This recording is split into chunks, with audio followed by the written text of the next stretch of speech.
Hello everyone, आप सभी लोगों का स्वागत है समर्थ एकेडमी प्लेटफॉर्म पर। आज हम पढ़ने वाले हैं क्लास 12th एनसीईआरटी इंग्लिश में लेसन सेकंड। इसका टाइटल है लॉस्ट स्प्रिंग। तो लॉस्ट स्प्रिंग में दो कहानियां हमें पढ़नी है। स्टोरीज ऑफ स्टोलन चाइल्डहुड, खोए हुए या चुराए हुए बचपन की कुछ कहानियां हैं, इनको हम पढ़ेंगे। और इसके जो राइटर हैं वो कौन है? अनीस जंग। अनीस जंग के द्वारा लिखी गई यह कहानी है, जो कि उनकी एक किताब थी, उसमें से एक टाइटल लिया गया है। और ये मोस्ट आईएमपी चैप्टर है। एग्जाम में इसमें से सबसे ज़्यादा क्वेश्चन जो हैं वो बनते हैं। तो चलिए इसको हम लाइन बाय लाइन पढ़ते हैं और स्टोरी को समझते हैं कि इसमें जो है वो क्या पढ़ना है। Lost spring.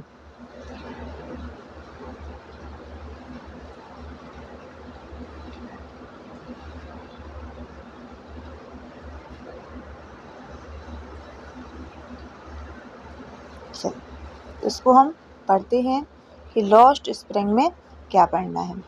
Lost spring, stories of stolen childhood about the author. तो अनीस जंग के बारे में हम पढ़ते हैं कि अनीस जंग जो थी वो कौन थी। अनीस जंग वॉज बॉर्न 1964। 1964 में उनका जन्म हुआ था।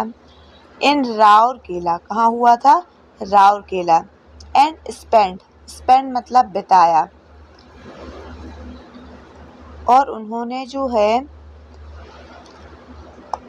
हर चाइल्डहुड, चाइल्डहुड मीन्स बचपन, एंड एडोलेसेंस इन हैदराबाद, हैदराबाद में उन्होंने अपना चाइल्डहुड मीन्स होता है बचपन,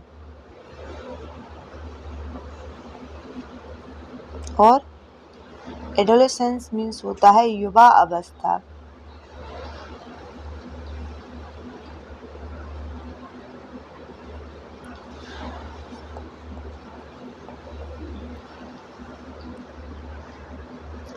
She received her education in Hyderabad, और उन्होंने अपनी जो पढ़ाई की है कहाँ की है? हैदराबाद में।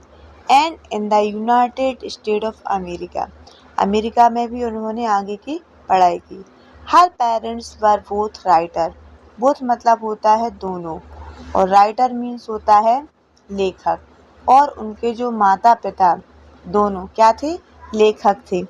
अनीस जंग began her career as a writer in India। तो एज अ राइटर उन्होंने अपने करियर की शुरुआत की, कहाँ से की? इंडिया से।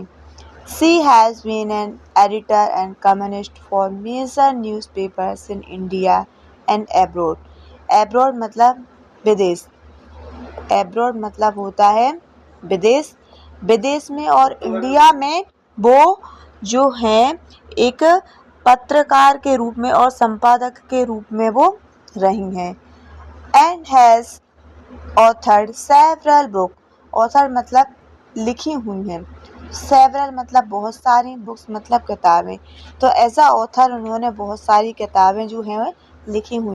The following is an exert from her book title lost spring. और जो एक्सर्ट लिया गया है, जो भाग हम पढ़ने वाले हैं, वो उनकी एक किताब है जिसका नाम है lost spring stories of stolen childhood, जो कि हमारे लेसन का भी नाम है। तो वहाँ से लिया गया है। Here she analyses the grinding poverty and traditions which condemn these children to a life of exploitation।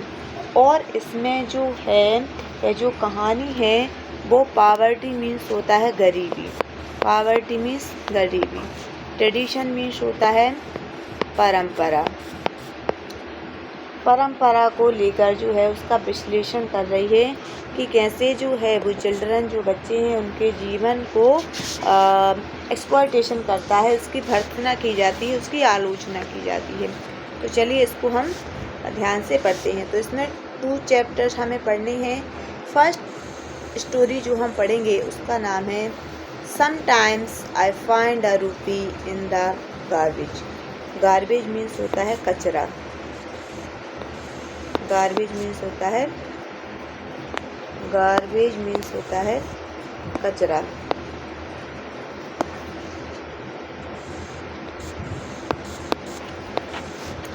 Sometime मतलब कभी, फाइंड मतलब होता है मिलना, कभी कभी मुझे कचरे में 1 रुपए भी मिल जाता है। Why do you this? तुम ऐसा क्यों करती हो? I asked Saheb whom I encounters every morning crouching for gold in the garbage dumps of my neighborhood. Neighborhood means होता है पड़ोस में, neighborhood पड़ोस। Crouching मतलब होता है सर्च करना या खोजना। तो मैंने साहब से पूछा, जिसको मैं कई दिन से जो है जान रही थी, एवरी मॉर्निंग मतलब मैं सुबह उसको देखती, जो कि कचड़े के ड्रम्स मतलब होता है ढेर, कचड़े के ढेर से मेरे पड़ोस में जो है कुछ पैसे निकालने के लिए या पाने के लिए जाते हैं। साहब left his home long ago. Left मतलब होता है छोड़ देना। साहब ने अपना जो घर है वो बहुत पहले ही छोड़ दिया था। Set amidst the green field of Dhaka. तो एमिस्ट मतलब होता है कि स्थित होना, जो कि उसका जो घर था वो ढाका में था, ढाका में उसका जो घर था। उसके खेत जो थे वो कैसे थे? Green fields. His home is not even a distance memory. अब उसे his home is not, उसे याद नहीं है अपने घर की। Distant मतलब एक धुंधली सी मेमोरी भी उसे अब याद नहीं है उसके घर की, मतलब वो बहुत पहले ही अपने घर को छोड़ चुके हैं। तो साहब को अपने घर की थोड़ी बहुत भी याद नहीं है। मेमोरी मतलब याद होना। There were many storms that swept away their field and home. तो इधर हमें देखना है कि स्टॉर्म मतलब तूफान होता है, और तूफान जो है वो किस में आया है? समुद्र में आया है और नदी में आया है। ठीक है, तो स्वेप्ड अवे बहा कर ले गया है। फील्ड एंड होम्स, जो एक स्टॉर्म आया, एक तूफान आया जो उसके खेतों को और उसके घर को बहाकर ले गया है। His mother tells him, उसकी माँ उसे बताती हैं, that's why they left, कि यही रीजन है कि उन्होंने ढाका को छोड़ दिया। Looking for gold in the big city where he now lives, और वो अब इस शहर में जाकर बस गए हैं।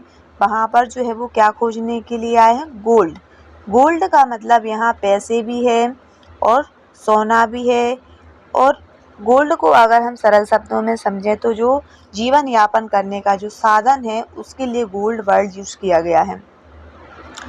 I have nothing else to do, he muttered, looking away. अब वो कह रहा है मुझे करने को कुछ भी नहीं है। दूर देख रहा है, कहाँ देख रहा है? दूर देख रहा है। लुकिंग अवे, दूर देख के। मटर्ड, मटर्ड मतलब होता है बड़बड़ाना। क्या होता है? बड़बड़ाना। और ऐसे ही बोलता है कि क्या करूं, मेरे पास तो कुछ काम भी नहीं है। Go to school, I said glibly. Glibly मतलब जल्दी से, किसी बात को जल्दी से बोल देना। तो मैंने उससे कहा कि स्कूल जाओ।